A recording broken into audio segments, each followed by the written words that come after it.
Hello everyone. आज की class में हम लोग क्लास 12th इकोनॉमिक्स पेपर में चैप्टर 1 या यूनिट 1 की शुरुआत करेंगे। आज हम लोग इंट्रोडक्शन डिस्कस करेंगे इकोनॉमिक्स का। हम माइक्रो इकोनॉमिक्स को डिस्कस करेंगे। माइक्रो इकोनॉमिक्स जो कि हमारे क्लास 12th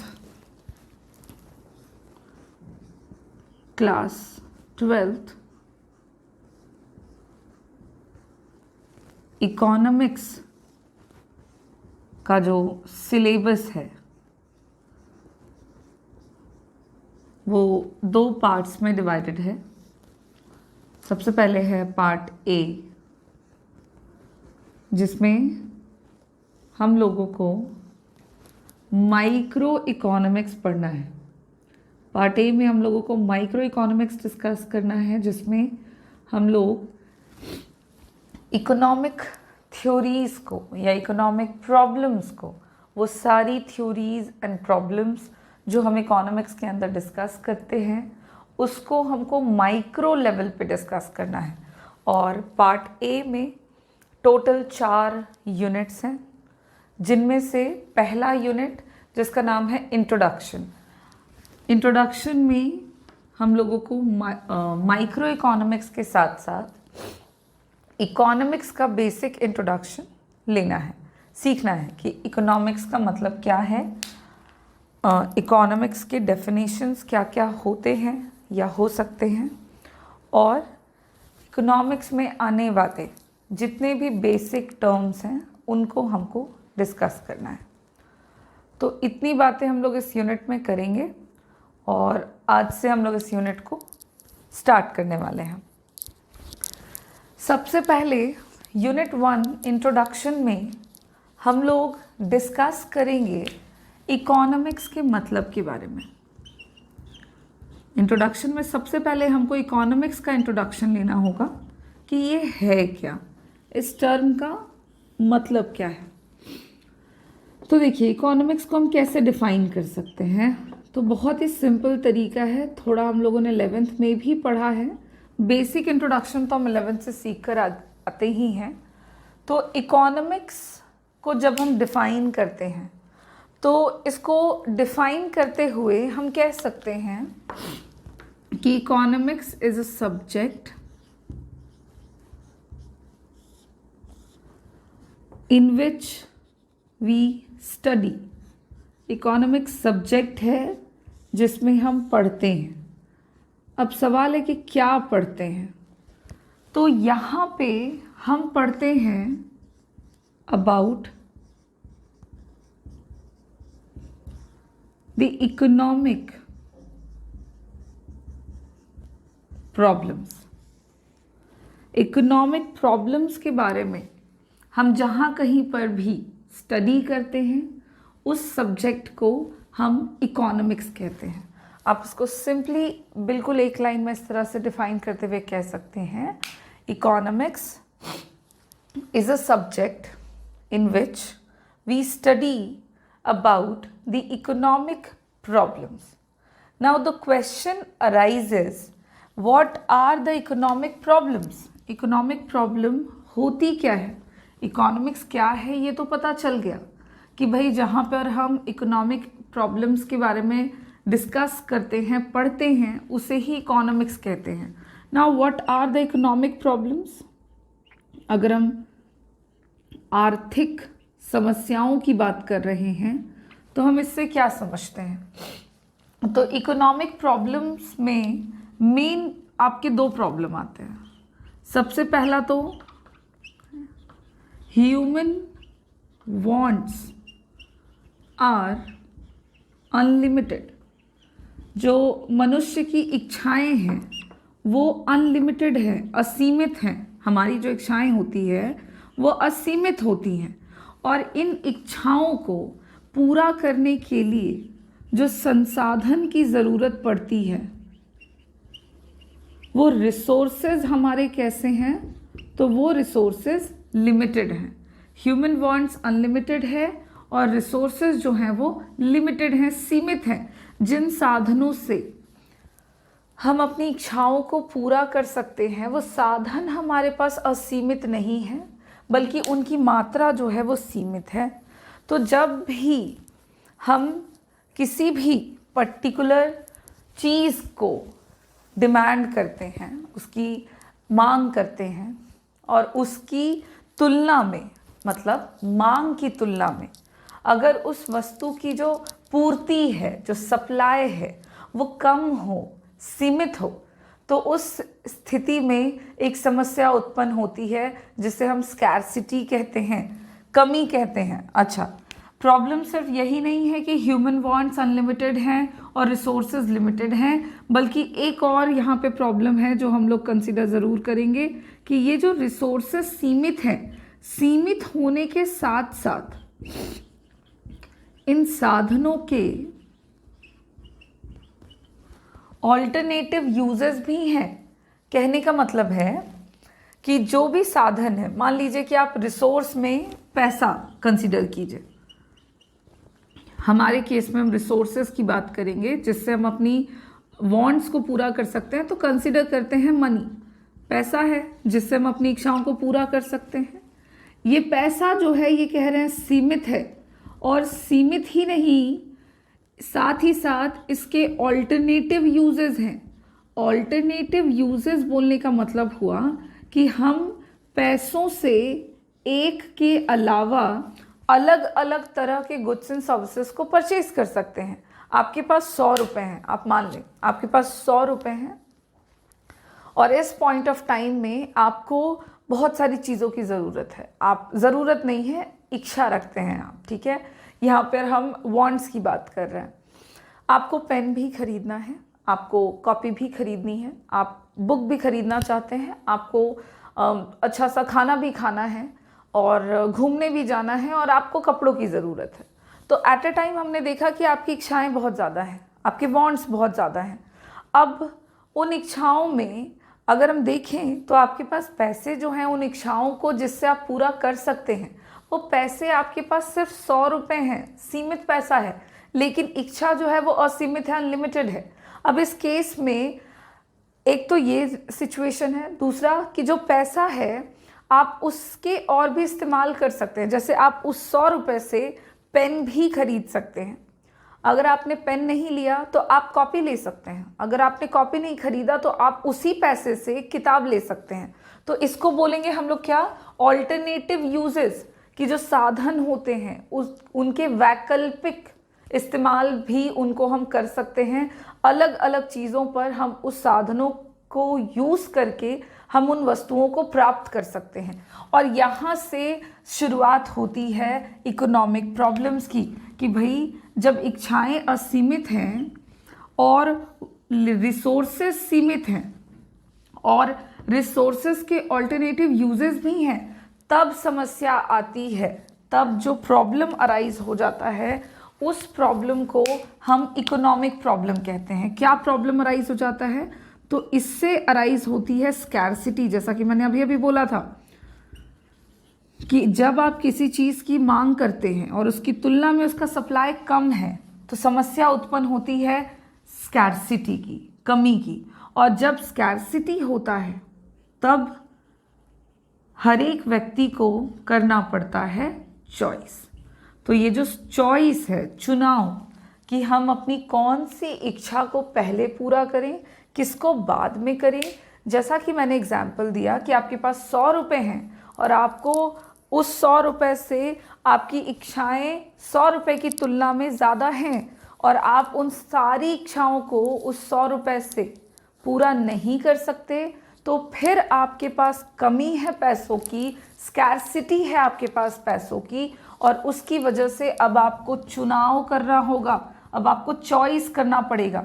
चॉइस क्या का करना पड़ेगा, तो हमें चुनना होगा कि पहले हम अपनी कौन सी इच्छा को पूरा करें और फिर बाद में हम किसको पूरा करें। अच्छा, सिर्फ यही समस्या नहीं है, चॉइस का पर्पस ये है, जब भी हम सिलेक्शन करते हैं, चॉइस करते हैं, तो चॉइस करने का पर्पस ये होता है कि हमें मतलब अगर हम इंडिविजुअल के केस में बात कर रहे हैं तो हमें मैक्सिमम सेटिस्फैक्शन मिल सके। जब चॉइस किया जाता है तो ध्यान रखा जाता है कि इस तरह के गुड्स एंड सर्विसेज का चॉइस कर रहे हैं हम। अगर कंज्यूमर कर रहा है तो ऐसा जिसमें उसका सेटिस्फैक्शन मैक्सिमम हो। अगर हम प्रोड्यूसर के केस में ये सारी बातें डिस्कस कर रहे हैं, producer who produce goods and services, तो अगर हम उनके केस में बात कर रहे हैं तो उनके पास भी अनलिमिटेड वांट्स हैं और रिसोर्सेज लिमिटेड हैं और ऑल्टरनेटिव यूजेस हैं, जिसकी वजह से स्कैरसिटी है और उनको भी करना पड़ता है चॉइस। तो जब हम प्रोड्यूसर की बात करेंगे तो प्रोड्यूसर का ये एम होता है कि हम इस तरह के गुड्स एंड सर्विसेज को चुनें जिससे हमारा जो प्रॉफिट है वो मैक्सिमम हो सके। तो प्रोड्यूसर ने अगर एम किया है, प्रोड्यूसर का इकोनॉमिक प्रॉब्लम है स्कैरसिटी से रिलेटेड, तो वो चुनते हैं to achieve the aim of maximum profit. और यहीं पर अगर हम सोसाइटी की बात कर दें, ये तो हमने कंज्यूमर की बात कर दी, प्रोड्यूसर की बात कर दी, अगर कंज्यूमर की बात करें, उपभोक्ता जो गुड्स एंड सर्विसेज को कंज्यूम करते हैं अपनी ज़रूरतों को पूरा करने के लिए, तो वो चुनाव कर रहे हैं तो उनका एम होगा मैक्सिमम सेटिस्फैक्शन। वहीं पर अगर हम प्रोड्यूसर की बात कर दें जो गुड्स एंड सर्विसेज को प्रोड्यूस करते हैं, तो उनका एम होगा मैक्सिमम प्रॉफिट। और वहीं पर अगर हम सोसाइटी की बात करें, समाज की बात करें, कि समाज के पास भी वही समस्या है। देखें कैसे, तो हर एक इंडिविजुअल का इकोनॉमिक प्रॉब्लम है, मेरा इकोनॉमिक प्रॉब्लम है, मेरे पास पैसे कम है, सीमित हैं, और उन पैसों की अपेक्षा मेरे पास जो मांग है, मेरी जो इच्छाएं हैं वो अनंत हैं। यही सेम प्रॉब्लम आपकी है, मेरी, आपकी, जितने लोग हैं, इंडिविजुअल्स हैं, सबको मिला देंगे तो ये सोसाइटी की प्रॉब्लम बन जाती है। तो एक सोसाइटी क्या चाहती है कि अगर उसके पास असीमित हैं वांट्स और सीमित हैं रिसोर्सेज, साधन, और उनके ऑल्टरनेटिव यूजेस हैं, तो सोसाइटी चाहती है कि इस स्कैरसिटी की स्थिति में हम इस तरह से चॉइस करें, इस तरह से सिलेक्शन करें कि सोसाइटी को मैक्सिमम वेलफेयर मिल सके, समाज का अधिकतम कल्याण हो सके। तो सोसाइटी जब चॉइस करेगी तो उसका एम रखेगी मैक्सिमम वेलफेयर। तो जितने भी अलग अलग फैक्टर्स होंगे उनको वो जब स्कैरसिटी की स्थिति में चॉइस मेक करते हैं, चॉइसेस करते हैं, तो उनके चॉइस करने का पर्पस अलग अलग हो जाता है। कंज्यूमर करेंगे तो वो मैक्सिमम सेटिस्फैक्शन चाहेंगे, प्रोड्यूसर करेंगे तो वो कुछ इस तरह से चॉइस करेंगे कि उनको मैक्सिमम प्रॉफिट मिल जाए। और अगर एक सोसाइटी करती है choice in situation of scarcity, तो वो चाहेगी कि उसे क्या मिले, मैक्सिमम वेलफेयर मिल जाए। And this is what the economics about. Economics इसी के बारे में है। इकोनॉमिक्स को हम लोगों ने सिंपल एक लाइन में देखा, इसके मीनिंग को हमने समझने की कोशिश करी और काफ़ी हद तक हमें समझ में आया कि इकोनॉमिक्स का मतलब हो गया एक ऐसा सब्जेक्ट जिसमें हम पढ़ते हैं about the economic problems. Economic problems जो कि अराइज होती है। अगर सवाल है कि ये इकोनॉमिक प्रॉब्लम्स उत्पन्न क्यों होती है, तो इकोनॉमिक प्रॉब्लम्स जो कि रिलेटेड होती है स्कैरसिटी से एंड चॉइस से, इसके अराइज होने का कारण है कि ह्यूमन वांट्स अनलिमिटेड हैं और रिसोर्सेज लिमिटेड हैं, रिसोर्सेज के ऑल्टरनेटिव यूजेस हैं, और इसकी वजह से कमी आती है, स्कैरसिटी की स्थिति उत्पन्न होती है जहाँ पे चॉइस करना पड़ता है। और अगर एक कंज्यूमर चॉइसेस करते हैं तो वो मैक्सिमम सेटिस्फैक्शन प्राप्त करने की कोशिश करते हैं। अगर प्रोड्यूसर चॉइस करेंगे तो वो मैक्सिमम प्रॉफिट प्राप्त करने की कोशिश करेंगे। और अगर एक सोसाइटी चॉइस करती है तो वो मैक्सिमम वेलफेयर को, समाज के कल्याण को बढ़ाने की कोशिश करती है। And this is the meaning of economics. अब इसके मीनिंग को हम समझ चुके हैं। आप इसको डिफाइन अपने लैंग्वेज में इन सारे टर्म्स को इंक्लूड करते हुए कर सकते हैं। आप कह सकते हैं कि economics is the study of economic issues और economic problems arising out, economic problems arising out of the fact that resources are limited, resources are scarce। आप कोई भी वर्ड यूज कर सकते हैं कि resources की कमी है, resources are scarce in relation to our wants, हमारे वॉन्ट्स की तुलना में रिसोर्सेज क्या है, तो कम है. And they have, resources have alternative uses too. So that alternative uses, so it focuses. What focuses, तो इकोनॉमिक्स जो है वो फोकस करता है, it focuses on the management, it focuses on the management of scarce resources in such a manner that a consumer gets maximum satisfaction, a producer gets maximum profit, or a society gets maximum welfare. This is the meaning of economics.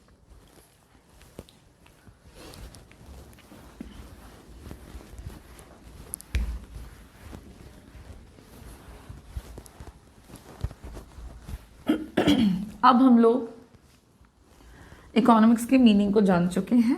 Now अगला जो topic होगा उसमें हम बात करेंगे definitions of economics के बारे में. इकोनॉमिक्स की परिभाषा क्या है, ये तो मीनिंग है जो अभी अभी हमने देखा.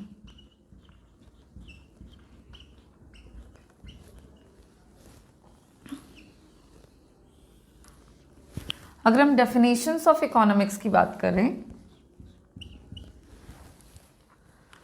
तो देखिए, इकोनॉमिक्स का कोई भी एक निश्चित एक पर्टिकुलर डेफिनेशन नहीं है, क्योंकि इकोनॉमिक्स को अलग अलग इकोनॉमिस्ट के द्वारा अलग अलग तरीकों से डिफाइन किया गया है. तो जितनी भी परिभाषाएं इकोनॉमिक्स की अर्थशास्त्र की दी गई है उन सबको मेनली हम 4 कैटेगरीज में कैटेगराइज करते हैं और फिर डिस्कस करते हैं. अर्थशास्त्र की जितनी भी परिभाषा दी गई है उनको हम 4 भागों में बांटते हैं और उनको हम समझते हैं. सबसे पहले हम थोड़ा इकोनॉमिक्स के डेफिनेशन की तरफ ध्यान देंगे. तो जब हम इकोनॉमिक्स के बारे में बात करेंगे, इसके डेफिनेशन के बारे में बात करेंगे, तो हम सबसे पहला नाम लेंगे एडम स्मिथ का. क्यों हमने इनका नाम सबसे पहले लिया, तो एडम स्मिथ इकोनॉमिस्ट थे और इन्होंने फर्स्ट टाइम, मतलब पहली बार इकोनॉमिक्स को डिफाइन किया था. एडम स्मिथ वो व्यक्ति हैं जिन्होंने पहली बार इकोनॉमिक्स को डिफाइन किया. फर्स्ट टाइम जिन्होंने भी इकोनॉमिक्स को डिफाइन किया है उनका नाम है एडम स्मिथ. अब ये वो व्यक्ति हैं जिन्होंने पहली बार अर्थशास्त्र पे ध्यान दिया और इसको डिफाइन करते हुए बताया कि इकोनॉमिक्स जो है, अगर हम डेफिनेशन की बात कर रहे हैं कि उन्होंने क्या बोला, अर्थशास्त्र को कैसे डिफाइन किया, तो उन्होंने जो डेफिनेशन दिया वो था कि economics is a science of wealth. उन्होंने बोला कि अर्थशास्त्र जो है वो धन का विज्ञान है. सबसे पहले इकोनॉमिक्स को डिफाइन करने वाले जो अर्थशास्त्री थे उनका नाम था एडम स्मिथ. इन्होंने पहली बार इकोनॉमिक्स की परिभाषा दी, डेफिनेशन दिया, और डेफिनेशन जो इन्होंने दिया वो था कि economics is a science of wealth. और इस डेफिनेशन को उन्होंने अपनी एक बुक में पब्लिश किया. सबसे पहले उन्होंने अर्थशास्त्र को परिभाषित किया, और कहाँ किया, तो अपनी एक किताब में किया.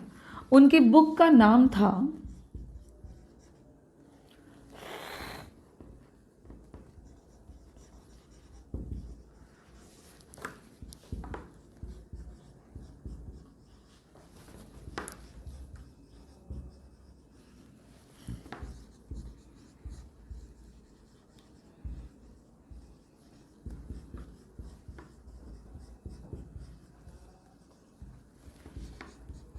An Inquiry into the Nature and Causes of Wealth of Nation.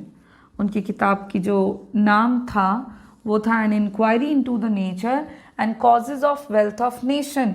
ये बुक उनकी पब्लिश हुई थी, प्रकाशित हुई थी ये किताब उनकी ईयर 1776 में। और इस किताब में उन्होंने पहली बार इकोनॉमिक्स को डिफाइन करते हुए कहा कि इकोनॉमिक्स जो है वो धन का विज्ञान है। अर्थशास्त्र में हम धन की बातें करते हैं, यहाँ पर हम बात करते हैं कि धन क्या है, मनुष्य जो है वो धन कैसे प्राप्त कर सकता है, मतलब वेल्थ को कैसे कमाया जाता है, वेल्थ को कैसे खर्च किया जाता है। तो उन्होंने इकोनॉमिक्स को कंप्लीटली बेस्ड कर दिया वेल्थ पर, और इस तरह से उन्होंने पहली बार ये डेफिनेशन इकोनॉमिक्स का दिया।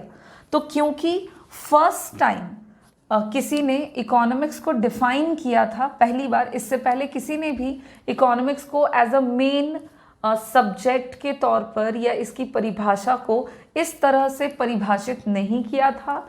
और यही वजह है कि क्योंकि एडम स्मिथ ने पहली बार ये काम किया, तो एडम स्मिथ को फादर ऑफ इकोनॉमिक्स के नाम से भी जाना जाता है, क्योंकि पहली बार इन्होंने इकोनॉमिक्स को डिफाइन किया था। तो Adam Smith is also known as father of economics. तो जब भी फादर ऑफ इकोनॉमिक्स की बात आती है तो एडम स्मिथ का नाम लिया जाता है। ओके, ये कुछ बातें हैं जो आपको इसके डेफिनेशन की शुरुआत में समझनी है कि एडम स्मिथ थे जिन्होंने पहली बार डिफाइन किया। इनको फादर ऑफ इकोनॉमिक्स के नाम से जाना जाता है क्योंकि इन्होंने पहली बार ये काम किया, और इन्होंने इकोनॉमिक्स को धन का विज्ञान बताया। और ये डेफिनेशन उन्होंने अपनी किताब में दी, और जिनके किताब का नाम था an inquiry into the nature and causes of wealth of nation. एक चीज़ और यहाँ पे आप जान लें, बुक का नाम थोड़ा बड़ा लग रहा है, याद अगर आप रखना चाहेंगे तो इसको आप बहुत ही शॉर्ट में याद रखेंगे as a wealth of nation. Short में भी आप इनके किताब का नाम याद रख सकते हैं, वेल्थ ऑफ नेशन। और इस किताब में, ये वही किताब है, यही नाम है, इसको बस शॉर्ट कर दिया गया है ताकि आप बच्चों को तकलीफ ना हो इतना बड़ा नाम याद रखने में। ठीक है, तो ये हो गया इकोनॉमिक्स का डेफिनेशन और उनके शुरुआत के बारे में। अब जैसा कि मैंने बताया कि अब शुरुआत में एडम स्मिथ आए और उन्होंने इकोनॉमिक्स को डिफाइन किया। तो हुआ क्या कि और भी कई तरह के अर्थशास्त्री फिर आए अलग अलग। उन्होंने बोला कि नहीं, इकोनॉमिक्स में हम सिर्फ धन की बातें नहीं करते, बल्कि इसमें हम और दूसरी बातें करते हैं। जैसे कि कई इकोनॉमिस्ट आए जिन्होंने बोला कि इकोनॉमिक्स के अंदर हम तो बातें करते हैं अबाउट ह्यूमन वेलफेयर, मानव कल्याण की बातें करते हैं। तो एक डेफिनेशन उसको कंसिडर किया गया कि इकोनॉमिक्स में हम बात कर रहे हैं कि एक मानव का कल्याण कैसे किया जा सकता है, कैसे बढ़ाया जा सकता है, किन किन चीज़ों पर डिपेंड करता है। और उसके बाद ये दूसरा डेफिनेशन, दूसरी कैटेगरी का डेफिनेशन आप कह सकते हो। और फिर नए इकोनॉमिस्ट आए, उन्होंने बोला नहीं, इकोनॉमिक्स ना ही धन का विज्ञान है और ना ही मानव कल्याण का विज्ञान है, बल्कि अर्थशास्त्र तो कमी के बारे में बताता है, स्कैरसिटी की स्टडी करना सिखाता है, और स्कैरसिटी में एक व्यक्ति कैसे चॉइसेस करते हैं ये तो उसके बारे में बताता है। तो उस डेफिनेशन को भी फिर कई इकोनॉमिस्ट आए और उन्होंने फॉलो किया। अब कुछ समय और बीता और नए अर्थशास्त्रियों की टीम कह सकते हो आ गई। तो जैसे जैसे नए नए लोग आते गए, उन्होंने इकोनॉमिक्स को अपने अपने तरीके से स्टडी किया और अपना अपना डेफिनेशन उन्होंने दिया। और फिर आए एक इकोनॉमिस्ट जिनका नाम था पॉल सैमुएल्सन, और उन्होंने बोला कि इकोनॉमिक्स में हम ना ही सिर्फ धन की बातें करते हैं, ना ही सिर्फ मानव कल्याण की बातें करते हैं, और ना ही हम सिर्फ स्कैरसिटी और चॉइसेस की बातें करते हैं, बल्कि इकोनॉमिक्स में तो हम इन सब की बातें करते हुए देश का विकास कैसे करना है, सोसाइटी को ग्रो कैसे करना है, इसकी बातें करते हैं। और ये चौथा डेफिनेशन इकोनॉमिक्स का लिया गया, और इस डेफिनेशन को as compare to all three definition ज़्यादा अप्रोप्रिएट माना गया, क्योंकि इस ग्रोथ ओरिएंटेड डेफिनेशन में इकोनॉमिक्स के सारे टर्म्स को, सारे पहलुओं को, हर एक एस्पेक्ट्स को इंक्लूड किया गया था। उसमें धन की भी बातें थी, उसमें मानव कल्याण की भी बातें थी, उसमें स्कैर्सिटी एंड चॉइसेस की भी बात थी, और इन सब के साथ ग्रोथ कैसे होता है इसकी भी चर्चा की गई थी। और इस तरह से इकोनॉमिक्स के 4 डेफिनेशंस लिए जाते हैं, और जिसमें से पहला जो डेफिनेशन है, जैसा कि मैंने अभी बताया, वेल्थ ओरिएंटेड डेफिनेशन दिया गया। धन आधारित परिभाषा अर्थशास्त्र की दी गई, और इस तरह के डेफिनेशन को, वेल्थ ओरिएंटेड डेफिनेशन देने में मुख्य रूप से नाम लिया जाता है एडम स्मिथ का। एडम स्मिथ थे जिन्होंने सबसे पहले इकोनॉमिक्स को डिफाइन किया था, और उन्होंने डेफिनेशन दिया था इकोनॉमिक्स का on the basis of wealth. सिर्फ एडम स्मिथ नहीं थे, फिर बाद में और भी इकोनॉमिस्ट आए, और उन्होंने इकोनॉमिक्स के डेफिनेशन को वेल्थ ओरिएंटेड बताते हुए एडम स्मिथ को फॉलो किया, जिसमें और भी इकोनॉमिस्ट का नाम लिया जाता है, जैसे कि वॉकर हो गए आपके, सीनियर हो गए, इस तरह के इकोनॉमिस्ट आपके आए। बट मेनली हम किन का नाम लेते हैं, तो एडम स्मिथ का। आपको याद रखना है तो आप किन का नाम याद रखोगे, तो एडम स्मिथ का नाम आप याद रखोगे, आपका काम हो जाएगा। ये मैंने आपको बताने के लिए बताया है, और भी नाम आप ले सकते हो, सीनियर, मिल, ये सब आपके इकोनॉमिस्ट के नाम हैं। तो मुख्य रूप से हमने जिनका नाम याद रखना है वो है एडम स्मिथ। ठीक है, पहला definition, economics as a science of wealth. फिर बारी आई दूसरे डेफिनेशन की, जिसमें ह्यूमन की जगह पर अगर हम सारे लोगों को मिला दें तो सोसाइटी, तो human welfare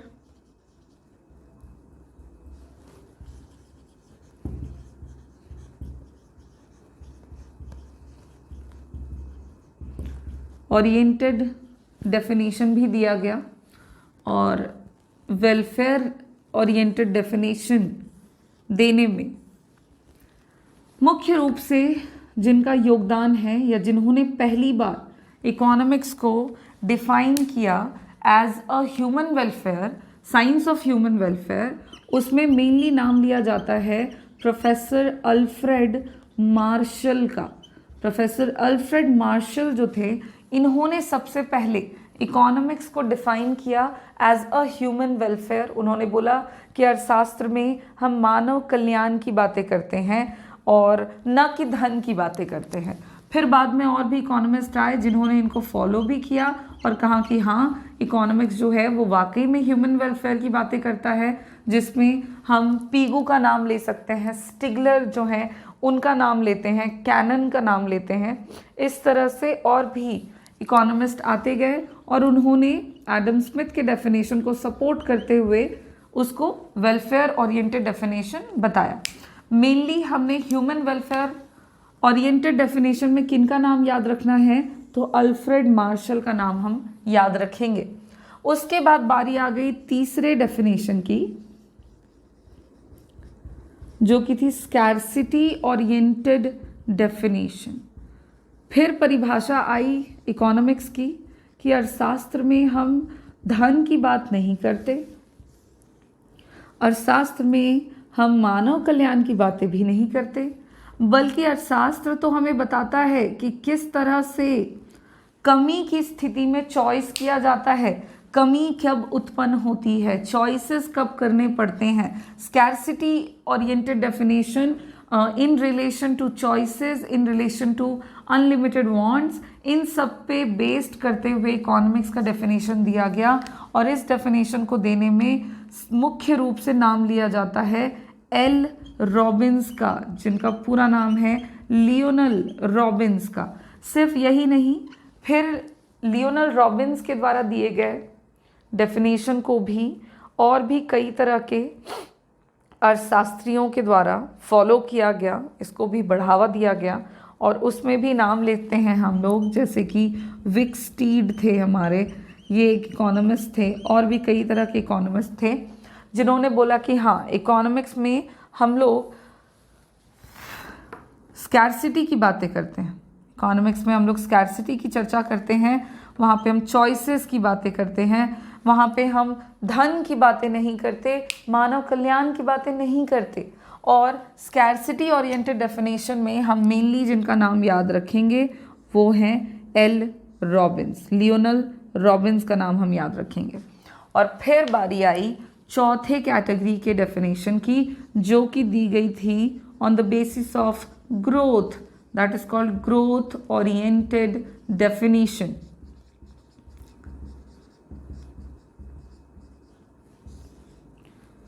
growth oriented definition जो है ये आपका दिया गया था प्रोफेसर पॉल सैमुअल्सन के द्वारा, जिनको शॉर्ट में हम पी सैमुअल्सन के नाम से भी जानते हैं।